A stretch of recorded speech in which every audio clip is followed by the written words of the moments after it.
Hello friends, இன்றைக்கி முக்கியமான ஒரு வீடியோவோட தான் உங்ககிட்ட நான் ஷேர் பண்ணியிருக்கேன். அது என்னென்னு பார்க்கலாம் வாங்க. இப்போ நம்ம பேங்க்கில் நகையை அடகு வச்சு நம்ம லோன் வாங்கிட்டுருக்கோம். ஸோ அதில் சில மாற்றங்கள்லாம் கொண்டு வந்திருக்காங்க. அது என்ன அப்படிங்கிறத பார்ப்போம். இந்த 2026லேருந்து அந்த மாற்றங்கள்லாம் உங்களுக்கு அப்டேட் ஆகலாம் அப்படிங்கிற மாதிரி இருக்குது. ஸோ வீடியோவை ஃபுல்லாக பாருங்கள், எங்கேயும் ஸ்கிப் பண்ணிடாதீங்க. தொடர்ந்து நம்ம சேனலை சப்ஸ்கிரைப் பண்ணி வச்சுக்கோங்க. ஸோ நம்மளை பொறுத்த வரைக்குமே தங்கம் அப்படிங்கிறது ஒரு சேவிங்ஸ்க்காகவும், அப்புறம் நம்ம முக்கியமாக வேறு ஏதாவது பொருள் வாங்கணும், வேறு ஏதாவது ஒரு லேண்டு வாங்கணும், இல்லை ஒரு வீடு கட்டணும், இந்த மாதிரி தேவைகளுக்கெல்லாம் ரொம்பவே நம்ம தங்கத்தை தான் யூஸ் பண்ணிகிட்ருக்கோம். ஸோ இப்போ அந்த தங்கம் நாளுக்கு நாள் விலை ஏற்றமும் இறக்கமுமாகவே இருந்துகிட்ருக்கு. ஸோ அதிகபட்சம் ஏற்றத்தில் தான் இருக்குது. இறக்கம் அப்படின்னா கூட ரொம்ப ஒரு பெரிய அளவில் குறையிறதில்ல. ஒரு 1000 500 அந்த மாதிரி சவரனுக்கு தான் குறையுதே தவிர எப்பொழுதுமே ஏற்றத்தில் தான் இருந்துகிட்ருக்கு. ஸோ இப்படி ஏற்றத்திலே இருக்கிறதுனால தங்கம் சார்ந்து தங்க நகையை அடகு வச்சு நம்ம லோன் வாங்கும்போது அந்த பேங்க் நிறுவனங்கள் எல்லாமே சில ப்ராப்ளம்ஸ் அதுக்கு வரும். ஏன்னா கடன் அதிகமாக நமக்கு கொடுத்துக்கிட்டே இருக்க முடியாது.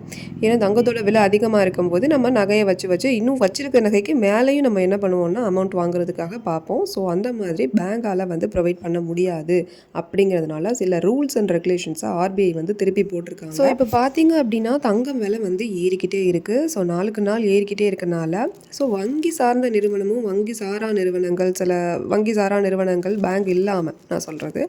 ஸோ அந்த மாதிரி நிறுவனங்களில் நம்ம நகையை வச்சு நம்ம பணம் வாங்கிக்கிட்டு இருக்கோம்.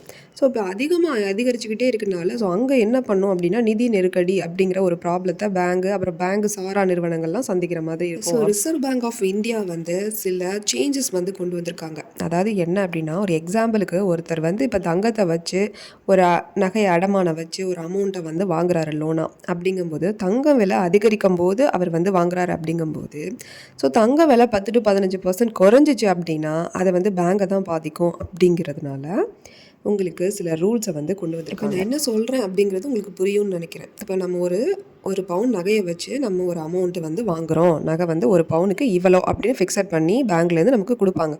ஸோ அடுத்த நாளே பேங்கோட அந்த ஒரு பவுன் நகைக்கு கொடுக்குற அமௌண்ட்டு கம்மியாகிற மாதிரி, அதாவது தங்கத்தோட விலை குறையும் போது ஆயிரும். அப்போ நம்ம வாங்கின காசு கடன் நமக்கு அதிகமாக இருக்கும். ஸோ நம்ம பேங்குக்குள்ள வச்ச அந்த நகையோட மதிப்பு இவ்வளோ அமௌண்ட்டுக்கு இவ்வளோ அப்படிங்கும்போது தங்கத்தை குறைவான மதிப்பு ஆயிரும் அப்படிங்கிறது சொல்கிறாங்க. ஸோ இந்த மாதிரி நகையோட மதிப்பு வேல்யூ குறைஞ்சிருக்கும் போது நம்ம வாங்கின அதிகபட்ச கடன் திருப்பி ஒருவேளை வங்கிக்கு செலுத்தலை அப்படின்னா பேங்க்லாம் நஷ்டமாயிரும் அப்படிங்கிற மாதிரி சொல்கிறாங்க. ஸோ அதனால தான் இந்த மாதிரி ரூல்ஸை கொண்டு வந்திருக்கோம் அப்படிங்கிற மாதிரியும் சொல்கிறாங்க. ஸோ முன்னாடிலாம் என்ன பண்ணாங்க அப்படின்னா தங்க நகைக்கான லோன் நமக்கு கொடுக்குற பணம் 85% வரைக்குமே இருந்துச்சு. அதுக்கப்புறம் 70 to 72% அப்படிங்கிற மாதிரி இருந்துச்சு. இப்போ பார்த்தீங்க அப்படின்னா 60 to 62%, மேக்ஸிமம் போனால் 60லேருந்து 62 இல்லாமல் 65% வரைக்கும் கொடுக்கலாம் அப்படிங்கிற மாதிரி சொல்லியிருக்காங்க. ஸோ இப்போ பேங்க்கில் நமக்கு கோல்டு நகைக்கு வைக்கும்போது அந்த அடமான கடன் குறையும். முதல்ல கிடைச்ச அந்த 75% ஆஃப் லோன் இப்போ நமக்கு கிடைக்காது. இப்போ நம்ம ஒரு பவுனுக்கு வைக்கிறோம் அப்படின்னா 60லேருந்து 65% தான் நமக்கு காசு கையில் கிடைக்கும் அப்படிங்கிற மாதிரி சொல்லியிருக்காங்க. ஸோ தங்கத்துடைய இந்த ஏற்ற இறக்கம் எல்லாமே அதில் இன்வெஸ்ட் பண்ணுற அந்த முதலீட்டாளர்கள்னு சொல்கிற இன்வெஸ்ட் பண்ணுறவங்களுக்கு தான் ரொம்ப பெனிஃபிட்டாக இருக்கே தவிர நம்மளை மாதிரியான பொதுமக்களுக்கு அது ரொம்பவே சிரமத்தை தான் இப்போ கொடுக்குது. ஸோ இந்த ஏற்றம் அதிகரிக்கிறதுனால பேங்க்கில் கொடுக்குற லோனுமே இப்போ 65%க்கு கொண்டு வந்துட்டாங்க.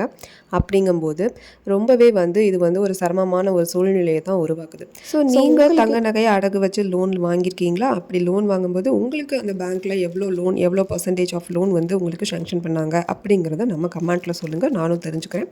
தொடர்ந்து நம்ம சேனலை சப்ஸ்கிரைப் பண்ணி வச்சுக்கோங்க. நோட்டிஃபிகேஷனை ஆல்ங்கிற பட்டனையும் கொடுத்து வச்சுக்கோங்க. அப்போ தான் நான் போடுற ரீசன்ட் அப்டேட்ஸ் உடனுக்குடன் உங்களை சேர்ந்துகிட்டே இருக்கும். ஸோ தேங்க்யூ ஃபார் வாட்சிங்.